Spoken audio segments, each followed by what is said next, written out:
আল্লাহ এখন যেভাবে রাখে সেইভাবে আছি। কষ্ট হলেও তো কারো দেখার নাই, আর কষ্ট হলেও কেউ কিছু করতেছে না, সবাই আছে নির্বাচন নিয়ে।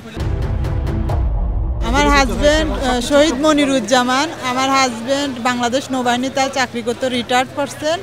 উনি ওই দিন হচ্ছে বিজয় মিছিল মানে আনন্দ মিছিলে যোগ দিতে যায়, পরে দেখে যে না ওটা আনন্দ মিছিল না, ওটা হচ্ছে আন্দোলন মিছিল।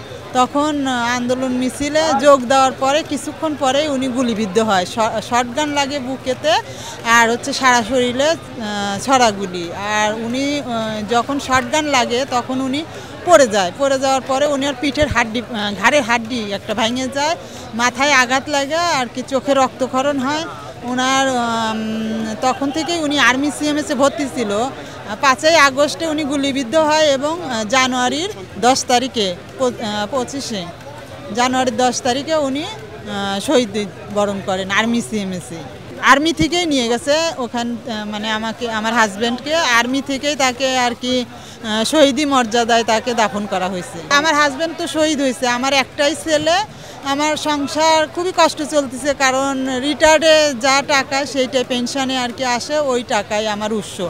সরকার থেকে আমাকে 10 লক্ষ টাকা দেওয়া হয়েছে সঞ্চয় হিসাবে, আর কোনো অনুদান আমি পাই নাই, বিএনপির পক্ষ থেকেও না, জামাতে ইসলামের পক্ষ থেকেও না। আমি আজকে এখানে সম্মানস্বরূপ 10,000 টাকা আর কি দিছে, আর কেসটা দিছে।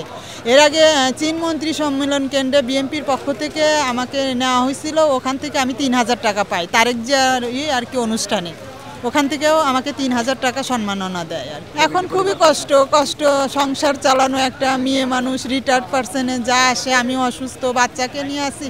আল্লাহ এখন যেভাবে রাখে সেইভাবে আছি। কষ্ট হলেও তো কারো দেখার নাই, আর কষ্ট হলেও কেউ কিছু করতেছে না, সবাই আছে নির্বাচন নিয়ে, আমাদেরকে নিয়ে না, তারা আছে নির্বাচন নিয়ে। কিভাবে নির্বাচন করবে সেই চিন্তায় আছে, শহীদ পরিবারের চিন্তা না।